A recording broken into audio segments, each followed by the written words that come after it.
और आप भी समझते हैं, हम लोग भी जानते हैं कि इसको रिकॉर्ड एंड राइट्स में कैसे लोग उद्धृत करते हैं। आदिवासी समाज एक था, एक रहेगा।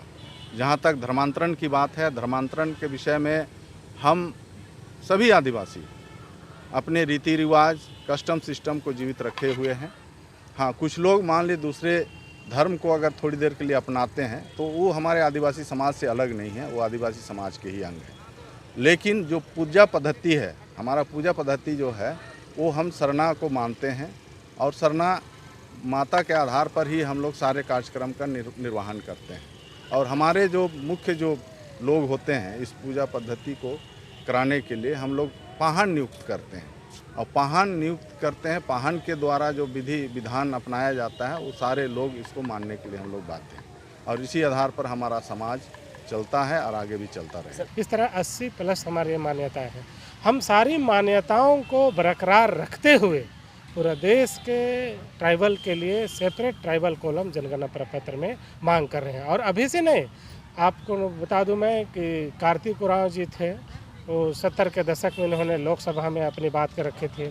उसके बाद में डॉक्टर रामदयाल मुंडा जी, उन्होंने भी अथक प्रयास किया और हमें उम्मीद है कि आने वाला जो सेंसस होगा उसमें सेपरेट कॉलम ज़रूर होगा।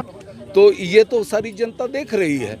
सरकार जो है, अब हमारे हेमंत जी की जो सरकार है वो तो विधानसभा से इसको पारित करा करके भेज दी है और अब केंद्र सरकार के पाले में है। केंद्र सरकार को चाहिए कि इमीडिएटली संसद का और राज्यसभा का सदन को बुला करके इसको पारित करे और न्याय करे आदिवासी समाज के साथ, सरना समाज के साथ।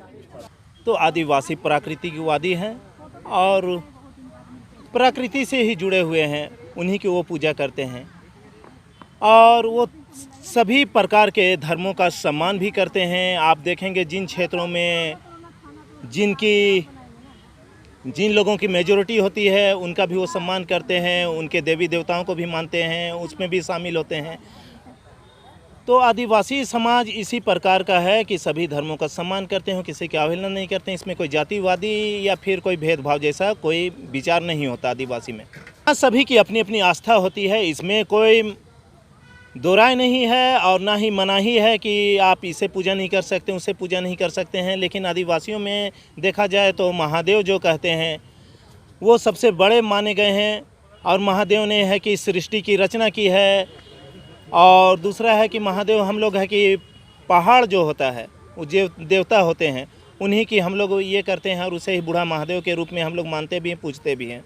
इस तरह की आदिवासियों में परंपरा है, आस्था है। शहादत का जो फल मिलना चाहिए था, प्रतिफल मिलना चाहिए था आदिवासी समाज को, यहाँ के मूलवासी समाज को, वो आज तक नहीं मिल सका। मुझे लगता है ये केंद्रीय सरकार का बहुत ही धनात्मक सोच है जो श्रीमती द्रौपदी मुर्मू को राष्ट्रपति पद के लिए उम्मीदवार बनाया। एक बहुत दुख लगता है कि इससे पहले कभी भी किसी आदिवासी व्यक्ति, पुरुष या महिला को राष्ट्रपति पद का उम्मीदवार नहीं बनाया गया। ये बहुत खुशी की बात है कि द्रौपदी मुर्मू जी को राष्ट्रपति पद का उम्मीदवार बनाया गया है। मैं तमाम भारत देश के नेताओं से आग्रह करना चाहता हूं कि उनको समर्थन दें, विजयी बनाएं और आदिवासियों का नाम भारत में और दुनिया में उजागर करें।